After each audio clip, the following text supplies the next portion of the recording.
హరిహర వీరమల్లికి అల్లు అర్జున్ ఎందుకు వచ్చారా? హరిహర వీరమల్లు ఈ మూవీ స్టోరీ లైన్ విషయానికి వస్తే, మొఘలులు మన ఇండియాకి వచ్చి అందరినీ వేధిస్తూ ట్యాక్సులు కట్టించుకుంటూ ఉంటారు. ఒకవేళ కట్టకపోతే చంపేస్తూ ఉంటారు. అక్రమంగా పంటలు లాగేసుకుంటూ ఉంటారు. మొఘలులు కింగ్ ఔరంగజేబ్ ఒక నీచుడు. అతన్ని వీరమల్లు ఒక్కడే ఎలా ఎదిరిస్తాడన్నదే స్టోరీ. మూవీ మొదలవటమే ఔరంగజేబ్ నుంచి మొదలవుతుంది. ఔరంగజేబ్ క్యారెక్టర్ బాబీ డియోల్ బాగానే ఉన్నాడు, కానీ చావా చూశాక మనం అతనికి బాగా అడిక్ట్ అయ్యాం కాబట్టి కొంచెం డిఫరెన్స్ అనిపిస్తుంది మనకు. అయినా కూడా బాబీ డియోల్ ఔరంగజేబ్ క్యారెక్టర్లో చాలా బాగా యాక్ట్ చేశాడు. ఇప్పుడు మూవీ ఎలా ఉందో చూద్దాం. తిరుపతి జయశ్యామ్ థియేటర్లో నేను ఫస్ట్ ప్రీమియర్ షో చూసా. టికెట్ 500 రూపాయలు. 500కి ఈ మూవీ వర్త్ అంటే గుండెల మీద చేసుకొని చెప్తున్నా. నేను పెట్టిన 500 రూపాయలకి ఈ మూవీ ఫుల్ వర్త్ అనిపించింది. ఈ మూవీలో ముఖ్యంగా మాట్లాడుకోవాల్సింది కీరవాణి గారి మ్యూజిక్ గురించి. ఊరికనే వచ్చేయలేదు కదా, కీరవాణి గారికి ఆస్కార్ అవార్డు. లిటరలీ గూజ్బంప్స్ తెప్పించాడు మ్యూజిక్తో. హిస్టారికల్ మూవీస్కి అయితే కీరవాణి కొట్టిన తర్వాత కీరవాణి లాగా ఎవరు మ్యూజిక్ కొట్టారు. కీరవాణి తర్వాతే ఎవరైనా. తర్వాత పవన్ కళ్యాణ్ గురించి మాట్లాడితే, వీరమల్ల క్యారెక్టర్లో పవన్ కళ్యాణ్ గారు పర్ఫెక్ట్గా సెట్ అయ్యారు.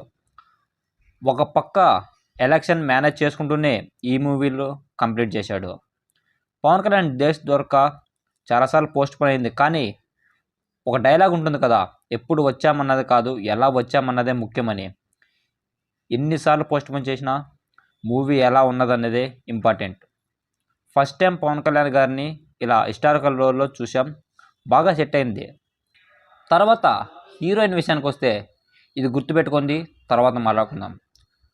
గ్రాఫిక్స్ అండ్ విజువల్స్ విషయానికి వస్తే చాలా బాగా అనిపించింది. రియలిస్టిక్గా తీశారు, బాగా నచ్చాయి విజువల్స్ నాకు. ఈ మూవీలో హైలైట్ సీన్స్ ఏవంటే, ఔరంగజేబ్కి ఇచ్చిన ఎలివేషన్స్ చాలా నెగిటివ్గా చూపించారు, అదే నిజమనుకోండి.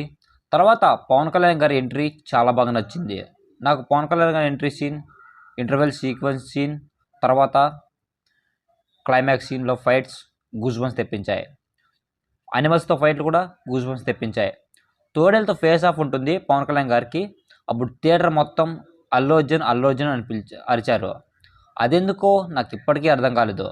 క్లైమాక్స్ చాలా బాగుంది. అంతేకాకుండా హరిహర వీరమల్లు పార్ట్ 2కి హింట్ కూడా ఇచ్చారు. తర్వాత సాంగ్స్ విషయానికి వస్తే, 1-2 సాంగ్స్ బాగున్నాయి అనిపించాయి. మిగిలిన సాంగ్స్ ఓకే పర్లేదు అనిపించాయి. ఏంది బ్రో అన్ని పాజిటివ్తే చెప్తున్నావు, నెగిటివ్స్ ఏం లేవా మూవీలో అంటే అక్కడికే వస్తున్నా. ప్రతి సినిమాకి పాజిటివ్స్తో పాటు నెగిటివ్స్ కూడా ఉంటాయి. నిధి అలా వచ్చి ఇలా వెళ్ళిపోతూ ఉంటుంది. అక్కడక్కడ కొంచెం ల్యాగ్స్ ఉన్నాయి. హీరో విలన్కి ఫేస్ అప్ అంతగా లేదు. పార్ట్ 2లో ఉండొచ్చు. ముఖ్యంగా నాకు తెలిసి హరిహర వీరమల్లు పార్ట్ 2లో పవన్ కళ్యాణ్ చనిపోయే ఛాన్సెస్ ఎక్కువ ఉన్నాయి. ఎందుకంటే ఇది రియల్ స్టోరీ కదా. రియల్ స్టోరీ ప్రకారంగా అయితే హరిహర వీరమల్లుని ఔరంగజేబ్ చంపించేస్తాడు. మొత్తానికైతే మూవీ మొత్తం నాకు బాగుంది అనిపించింది. ఇది నాకు అనిపించిన నెగిటివ్స్. మొత్తానికి మూవీ బాగా నచ్చింది. ఈ మూవీకి నేను ఇచ్చే రేటింగ్ 10కి 7.8 కోహినూర్ డైమండ్స్. ఫ్యాన్స్కి మాత్రం చాలా రోజుల తర్వాత పవన్ కళ్యాణ్ గారు హై ఫీస్ట్ ఇచ్చారు.